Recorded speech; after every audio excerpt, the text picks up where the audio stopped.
So Apple has redesigned the iPhone 17 Pro, and it now has space for a bigger battery, better cameras, and the faster A19 Pro chip. So let's test this out. Come with me today as I fly to Japan, and I'll put the iPhone 17 Pro to the test as soon as I land in Tokyo in this real day in the life review.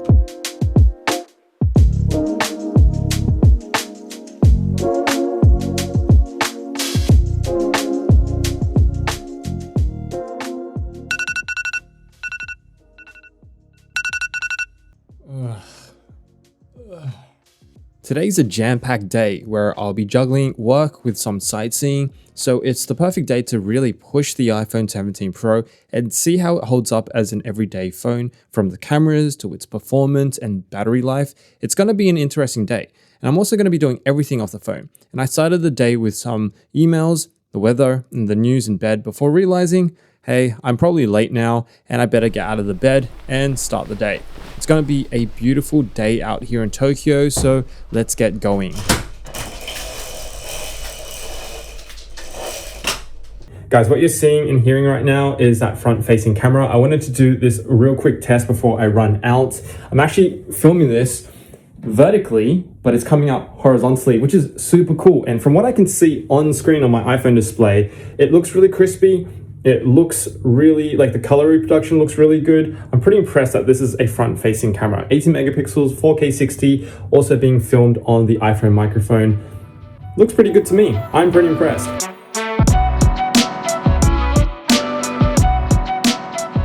So I'm filming this right now on the rear camera, 0.5 ultra wide, 4K 60. We are about to head to a breakfast spot in Japan, in Tokyo. We're running pretty late actually, so we're actually behind schedule. But right now I've been using like social media apps, I've been browsing the news apps, and like it literally has not, we haven't even lost a battery percentage yet.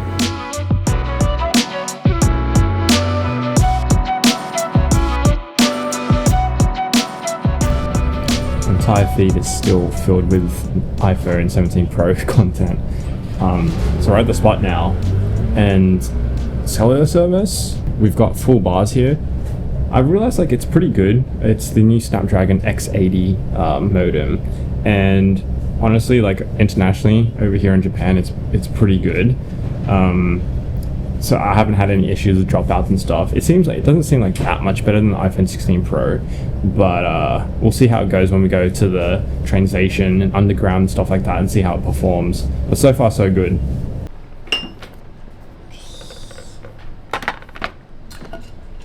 So usually filming on the 16 Pro's ultra-wide camera in low light is a grainy mess, but the 17 Pro's new larger sensor looks a whole lot better. This was a teishoku meal, which is a common Japanese set breakfast, and it was freaking delicious. So after the feed, I ordered an Uber to pick us up outside, and the A19 Pro processor is super responsive so far. Just scrolling and typing feels so snappy and responsive. So 1 minute till the Uber comes, and if you see up there, there's a really nice shot. So I'm gonna try and take a couple shots before the Uber arrives. Pro RAW photos turned out so good, honestly. I can't wait to edit these. I'll show you guys on screen after I edit these in Lightroom, put some presets on it. So usually I'd get like most of my work done on the laptop, but we're really trying to push this today. So I'm basically like doing all my emails, all my work on the phone. We're heading to Tokyo Tower, about like 10 minutes away. We found this really sick spot to take a couple photos. So let's see how dual recording mode and 48 megapixel cameras work out.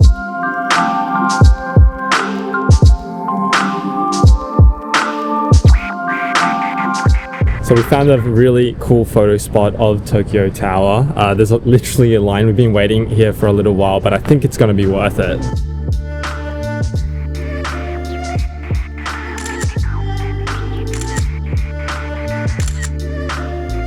I also shot a short Log2 test, and damn, it's so good. I don't even think I need to bring my Sony FX3 anymore. Okay, first time trying the dual recording mode. And it kind of feels like FaceTime, so you can see me and you can see what I'm looking at, which is Tokyo Tower at the moment. Pretty cool mode. I can imagine it being really awesome for content creators, but not sure why else you would use this mode. Also, I'm holding the phone right now, obviously, and it is actually warm to the touch. It's like 26 degrees, it's 80 degrees Fahrenheit, so pretty warm day. But yeah, I can feel that it is definitely warm. It's not as bad as the titanium iPhone 16 Pro, but just a heads up, guys. Doesn't feel like it's overheating yet, and it's not throttling performance, but it does get warm in your hand on like a 26-degree day. Quick pit stop at 7-Eleven. In Japan, if you've ever been, you will know that the convenience stores here are epic. They've got absolutely everything. They've got all the food you could want. They've got all the good drinks you could want, and they actually taste good. It doesn't taste like convenience store food. So you can see, like, they've got literally everything here. So I need to cool down the phone because it's hot. So we're cooling it down over here. Also, at this point, it was pretty hot outside and weird things begun to happen to the battery. So I'll give you a full battery update in a moment. But first, I stumbled upon some serious dream cars. For all the car fanatics out there, I just spotted a Ferrari F40 and an Lexus LFA. Had to come here and take some photos with the iPhone 17 Pro. This is epic.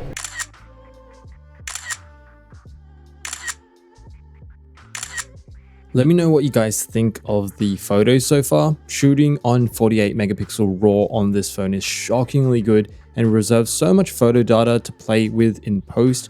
Even the front selfie RAW photos in the 3 different formats blew me away.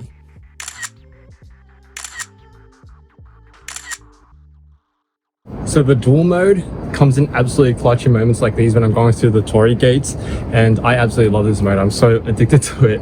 But what I realized with the 17 Pro is that there's so many tools, there's so many camera tools now with the 48 megapixel sensors that it just makes it so much more fun to play around with. Man, when I was taking photos and videos, I absolutely got bit up and ate by the mosquitoes here. Can you see this? It's freaking huge. Got a couple here too, a bunch on my arm. Man, it's mozzie season out here. What are you doing now? Grabbing a cold water while we wait for the Uber, because I need to fix up this mosquito bite because it's freaking so itchy. That might be our Uber actually.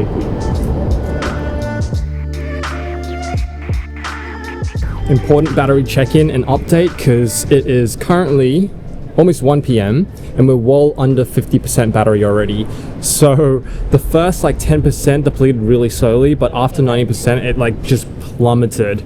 So I don't know how we're gonna last the day. We're probably not. I've taken a lot of like pro raw photos and that's like depleted heaps of the battery. Let me show you on screen actually like exactly what I've used. So we're like at 45%. We've used the camera a ton. We've used photos, home lock screen, Uber app, Safari, Gmail, Zoho Mail. So like you've got 2 hours, almost 3 hours of active screen time, an hour screen idle. So, you know, on busy days like these when I'm really relying on the 17 Pro for basically everything, battery anxiety is still real, but thankfully we've got Anker's new Nano power bank right here. They are kindly sponsoring this segment of the video. At just 0.34 inches thin, this is one of the world's slimmest 5000 milliamp hour power banks, and they're compatible with not just the iPhone 17 lineup, but also previous iPhones with MagSafe. It snaps onto the back of the iPhone with MagSafe Qi 2, delivering 15 watts wireless charging faster than Apple's MagSafe battery. But heads up on the iPhone Air, it supports up to 12 watts. And it really is ultra portable, weighing only 4.3 ounces. It slips straight into pockets or travel bags without bulk, perfect for on-the-go top-ups while exploring like today. And when I'm back at the hotel or co-working space, surrounded by all my filming and editing gear, that's where the Anker Nano charging station comes in. It's also impressively thin at 0.7 inches, about the width of a small notepad, so it doesn't hog the desk space. It pushes out 130 watts of total power, meaning you can charge 2 MacBooks at the same time. And finally, with its 4C2A multi-port setup, I can plug in my entire Apple ecosystem, iPhones, AirPods, laptop, all of it, and keep everything charging together neatly on one hub. If you've just picked up an iPhone 17 and want peace of mind on the road or at your desk, the Anker Nano series really nails that balance of slim design and serious charging power. If you're interested in grabbing one of these guys, check out the link in the description box below.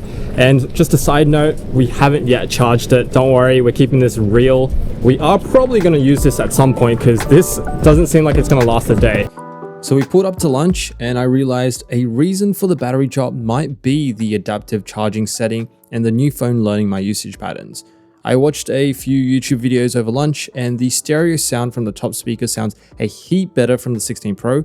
I got some extra work and emails done too. It's just so easy to multitask on this phone with that A19 Pro chip. Now let's test the display. You can see the 3000 nit peak brightness on this screen. I'm just gonna max the brightness here. But you know what? I've got the 16 Pro right next to me as well.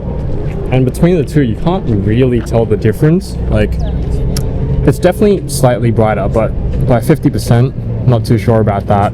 I still got some mad battery anxiety because we're definitely gonna run out soon. I really want to set it to low battery mode, but I'm trying not to.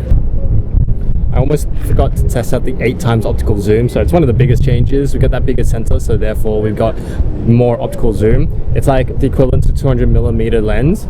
So let's give this a go. Let's shoot 0.5 first and zoom all the way in 8x. That is epic. That's awesome. So this is optical, but we can go further and go 40x digital zoom, and that's insane. We're getting really close there. So that's 40x, but obviously you lose a lot of quality here. Really good telephoto lens. I think if you're really into photography, you like your zoom lenses, this is a huge addition.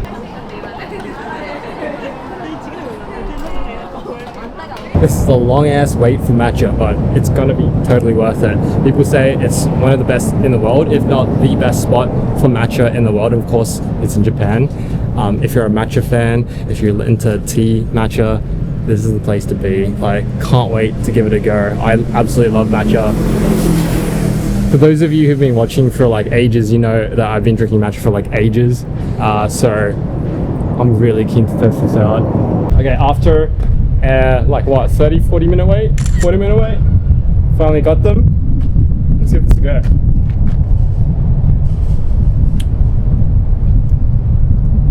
Okay, I haven't mixed up properly because all I taste is Hokkaido milk, but hang on. Whoa, that is strong. It tastes almost like savory, but it's really, really strong. Best matcha ever. It's good matcha. Let's just say that. Guys, I cannot make this up. Come over here. So it's 3:30 and we're at 23%. I have not seen this battery performance on another iPhone. Apple, what the heck is going on? 23% at 3:30 p.m. is just wild. I've just been chilling here, drinking my matcha and going through emails, not doing anything excessive, but I feel like every time I take a pro-roll photo, it goes down by 1%. Okay, so with 20% battery left, we're gonna take some more photos at a close photo spot down by the street. Don't know how many more photos I can take with 20% battery, but we'll see, hey?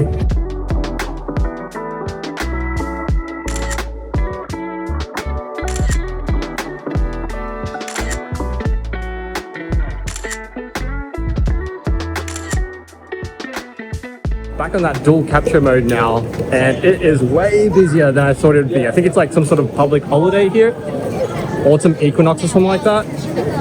Anyway, it's really loud as well, so I'm not sure if you can hear me in this mode, so probably a really good test for the voice isolation.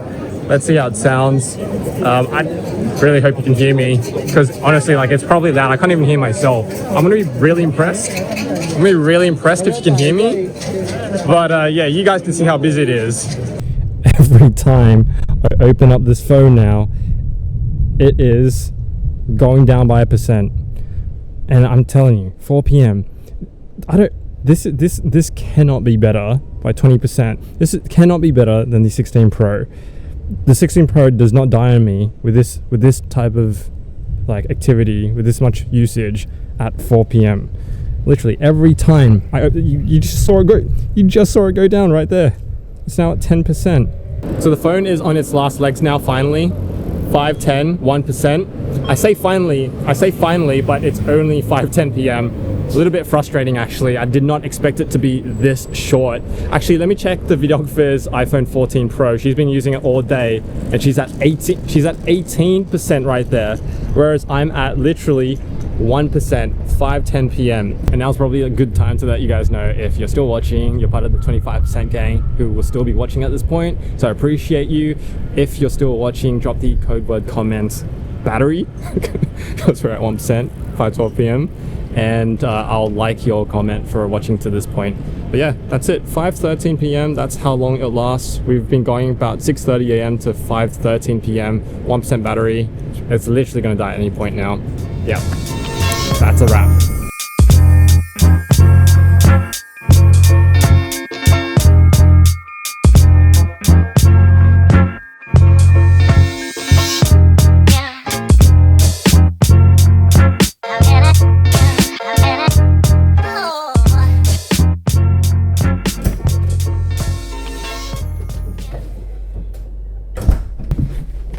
The 17 Pro has been surprising. It's surprised me in a few different ways. Let's talk about like the good stuff and the bad stuff. Things I liked, the things I really didn't like in this day in the life review. Let's start with the good things. If you like photography, videography, I still think iPhone is king when it comes to video and photo. So if you're into mobile photography, you're gonna love this and the new 48 megapixel sensor. The other great thing is 12 gigabytes RAM. It was great, like multitasking. The whole iOS 26 feels really snappy on this thing. And the design itself feels really awesome in hand. It felt great holding it bare without a case. The new 3000 nits peak brightness in sunlight today, it was really bright today, felt awesome. It looks great. It sounds great. The speakers are awesome when I was playing a couple YouTube videos at lunch. But, this is a big but, few things that I don't like about it. Surprisingly, in my experience today, the cellular modem, the Snapdragon X80 was not so great. There's quite a few times where I lost signal, I wasn't able to load apps, I didn't have a connection. So that was quite surprising. The other thing, as you saw, the battery life was pretty disappointing. It's pretty wild that it's significantly larger battery than the 16 Pro, yet I felt like I didn't get much for that battery gain, even though yeah, I was using ProRAW photos and I was like using it quite heavily, but the fact that it like basically ended its battery life at 5 p.m. kind of disappointing. And then the thermals, it doesn't get as hot as the 16 Pro and the titanium build on that thing, but it got hot and it felt like the battery dropped like faster the moment that it got hot. So overall, my first full proper day with it, testing as many features as I can on this thing, my impression is it's surprising. Like there's a lot of good things and there's a lot of bad things. So would I recommend it? I think if you're a creative, you're a creator, and you like taking photos, videos, this thing is a no-brainer. But just be wary of the battery life. Be wary that the cellular signal is like, it's okay. And the thermals still do get hot. It's still a really good phone, don't get me wrong. Like, I don't think I would trade this for anything else right now anyway, but I am keen to try the iPhone Air tomorrow. So I'm gonna do a full day in my life with that phone tomorrow. Completely different sort of like phone. Obviously nowhere near as great cameras, only has a single camera on the back. At this point, I was pretty tired and ready for bed, but I had to go check out the nightlife and sneak in some nighttime photography because Tokyo is just incredible when it lights up. So here are some of the photos I got that night with my presets added on. Anyway, guys, I'm checking out for the day and I hope you like this day in the life format. If you want to see more, make sure you click that like and subscribe buttons and I'll see you in the next one. Thanks for watching.